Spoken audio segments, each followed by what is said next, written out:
எல்லோருக்கும் வணக்கம்.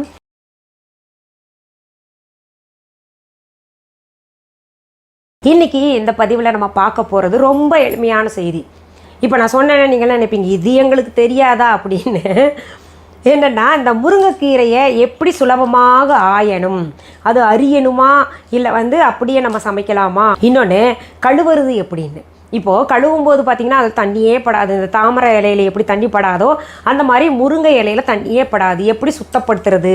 இந்த முருங்கைக்கீரையை ஆய தெரியாமல் நிறைய பேர் என்ன பண்ணுவாங்க, முருங்கைக்கீரையா வேண்டாம் வேண்டாம் வாங்கிட்டு வராதிங்க, அது ஒவ்வொரு இலையாக பிச்சு போட்டு எப்போ நான் சமைச்சு எப்போ சாப்பிட்றது அப்படின்னு அது அவாய்ட் பண்ணுறாங்க. ஆனால் அதில் இருக்கக்கூடிய சத்து, ஹீமோக்ளோபின் கம்மியாக இருந்துச்சுன்னா முருங்கைக்கீரையை தொடர்ந்து நம்ம வாரத்தில் 2 நாள் எடுத்துக்கிட்டு வந்தோம்னா நம்முடைய ஹீமோக்ளோபின் லெவல் நீங்கள் செக் பண்ணிகிட்டே வாங்க, நல்லா ஒரு மாற்றம் தெரியும், இம்ப்ரூவ்மெண்ட் தெரியும். நிறைய விஷயம் அதில் இருக்குது. கண்ணுக்கு நல்லது, முடி வளர்ச்சிக்கு நல்லது, ஆரோக்கியத்திற்கு நல்லது. நம்ம சின்ன பிள்ளைங்களிருந்தே அது கொடுத்து பழக்கணும். அது நிறைய விதமாக சமைக்கலாம், விதவிதமாக சமைக்கலாம். அதனால் இந்த முருங்கைக்கீரையை ஆயறதுக்கு பயந்துக்கிட்டு அதை ஒதுக்கிடாதீங்க. எப்படி சுலபமாக ஆயணுன்றது தான் நான் இப்போ உங்களுக்கு செய்து காமிக்க போகிறேன். இது எங்களுக்கு தெரியாதா, என்ன நீங்கள் போய் இப்படி பண்ணுறீங்களே, நாங்கள்லாம் கிராமத்தில் சர்வசாதாரணமாக ஒரு மரத்தையே ஒடிச்சு போட்டால் கூட சீக்கிரத்தில் ஆஞ்சு முடிஞ்சிருவோம் அப்படின்னு கிராமத்தில் இருக்கிறவங்க நினைப்பீங்க. கிராமத்தில் சர்வசாதாரணமாக முருங்கைக்கீரையை இப்படி எடுப்பாங்க, இப்படி போடுவாங்க, இப்படி சீக்கிரத்தில் ஆஞ்சு போட்டுருவாங்க. ஆனால் இன்னும் இந்த இளைய தலைமுறையினருக்கு தெரியல. நம்ம இப்போ கூட அது சொல்லித்தரலைன்னா இன்னும் கொஞ்சம் காலகட்டத்தில் பார்த்திங்கன்னா இந்த முருங்கைக்கீரையை வேண்டான்னு ஒதுக்கிடுவாங்க. அப்படின்னா என்னன்னு தெரியாது, ஆய தெரியாது. நம்ம முருங்கைக்கீரை ஆயிரத பார்க்கலாம்.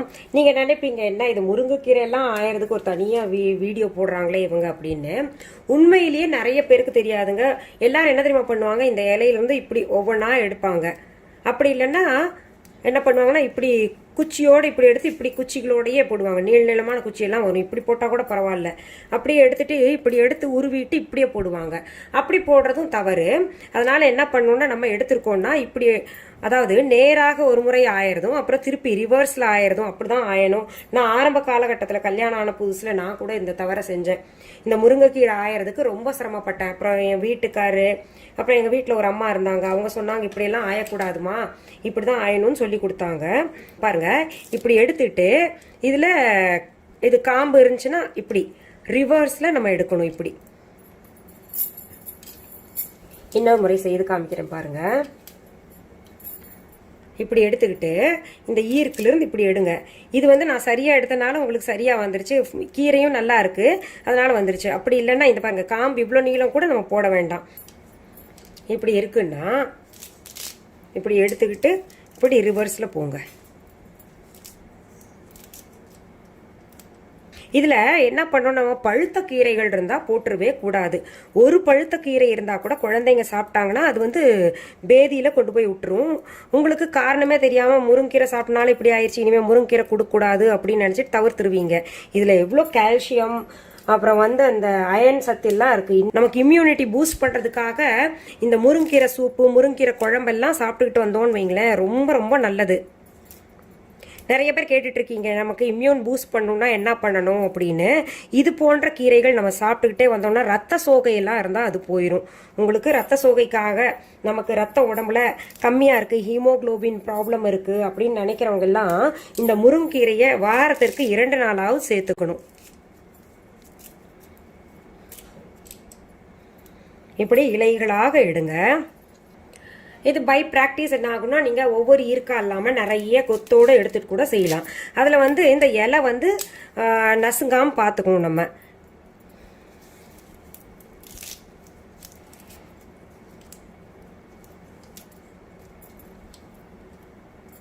இதில் பாருங்கள், இதெல்லாம் வேண்டாத இலை, இந்த மாதிரி எடுத்துடலாம். நம்ம கொஞ்சம் சுருக்கமாக இருந்தால் கூட எடுத்துடலாம். அதை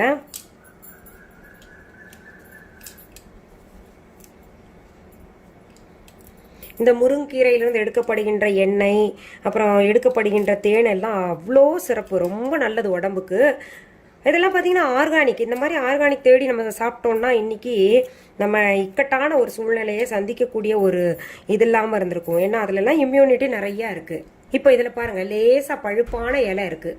இது சாப்பிடக்கூடாது, நமக்கு வயிற்று கடுப்பு ஏற்படுத்தும். அது குழந்தைங்களுக்கு வயிற்று கடுப்பு கட்டாயம் ஏற்படுத்தும். இதை நீக்கிடணும் நம்ம.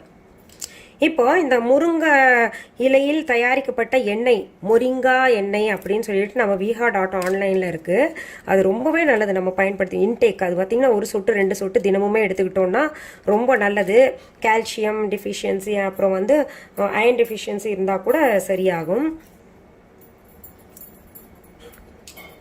அது எப்படி பயன்படுத்தணும்னு தனி வீடியோவாக நான் தரேன், பதிவு உங்களுக்கு தரேன்.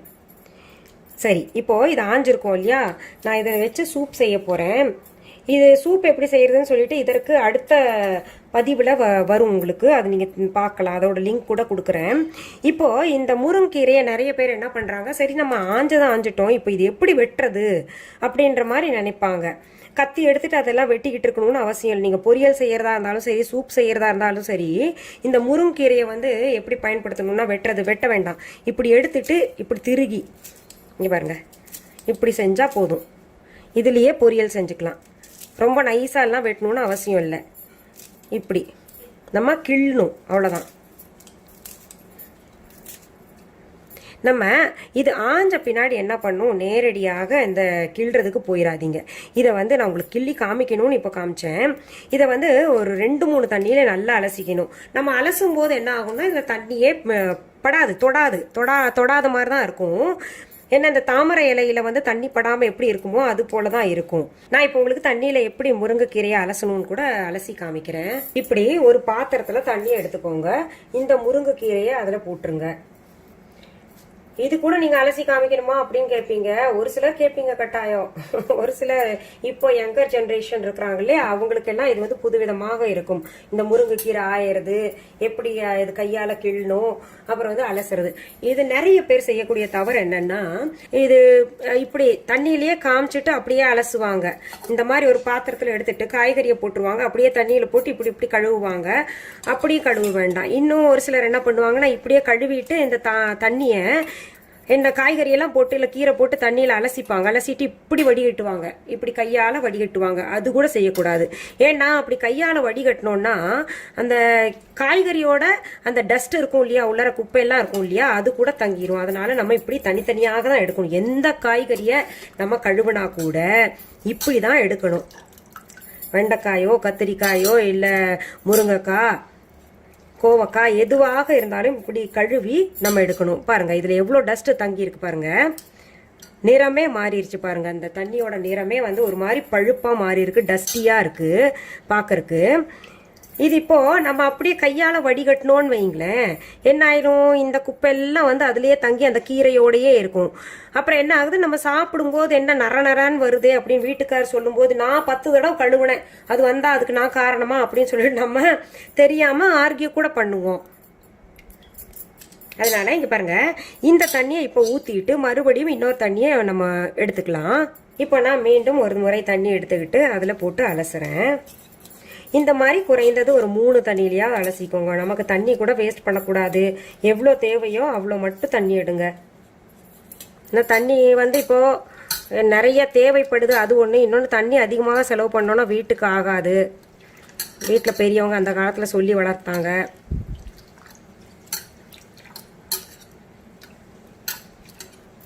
இப்போ மறுபடியும் இதை எடுத்துக்கலாம்.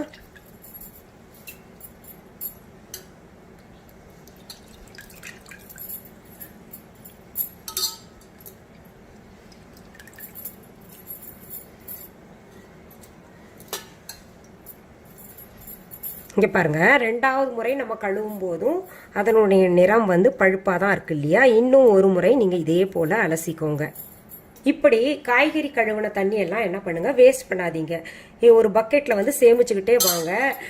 ஒரு 2 தொட்டியில செடி வளர்த்துக்கிட்டு இருந்தீங்கன்னா அந்த செடிக்கு தண்ணியாக பயன்படட்டும். ஏன்னா காய்கறி கழுவின தண்ணி வந்து டஸ்ட், அதுல இருக்கிறது வந்து டஸ்ட் போனா அங்க மண்ணு குறையாம இருக்கும், அது ஒண்ணு.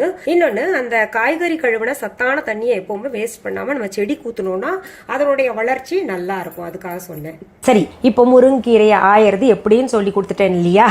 இது வந்து நீங்க எத்தனை கட்டு கொடுத்தாலும் இனிமே சரியா ஆஞ்சிருவீங்க. அதுல இருக்கக்கூடிய பழுப்பு நிற இலையை சாப்பிட்டா பேதி எடுக்கும்னு சிலருக்கு தான் தெரியும், நிறைய பேருக்கு தெரியாது. தெரிஞ்சவங்கெல்லாம் இதான் எங்களுக்கு தெரியுமே அப்படிம்பீங்க. இந்த NS கிருஷ்ணன் ஐயாவும் மதுரம் அவங்க கணவன் மனைவி ஒரு படத்தில் பேசிப்பாங்க.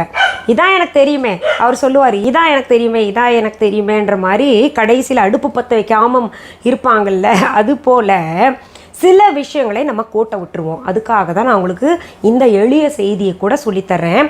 ஏன்னா நம்ம ஒவ்வொன்றா கற்றுக்கணும். தெரியாதவங்க பார்த்துக்கோங்க. மீண்டும் அடுத்த பதிவில் வேற ஒரு நல்ல தலைப்போடு உங்களை எல்லாம் சீக்கிரத்தில் சந்திக்கிறேன். அது வரைக்கும் நன்றி, வணக்கம். அன்பான வாடிக்கையாளர்களே, உங்கள் விஹா ஸ்டோரில் பூஜை பொருட்கள், சிலைகள், ராசிக்கற்கள், வாஸ்து பொருட்கள், விதைகள், பாரம்பரிய அரிசி வகைகள், சிறுதானியங்கள், ஆர்கானிக் பொருட்கள், மூலிகை எண்ணெய், மளிகை பொருட்கள், மரச்செக்கு எண்ணெய், மரப்பொருட்கள், வெள்ளி ஆபரணங்கள், கிஃப்ட் ஆர்டிகல்ஸ், காட்டன் மற்றும் பட்டு புடவைகள், காட்டன் சுடிதார்கள், பட்டு பாவாடை, குழந்தைகளுக்கான விளையாட்டு பொருட்கள், ஹை குவாலிட்டி இமிடேஷன் நகைகள், வீட்டு உபயோக பொருட்கள், ஜூட் பேக்ஸ், ஹேண்ட்மேட் சோப்ஸ், அழகு சாதன பொருட்கள், சிறுதானிய பிஸ்கெட்டுகள், ஹோம் அப்ளையன்சஸ், இன்னும் பற்பல பொருட்கள் விற்பனைக்குள்ளது.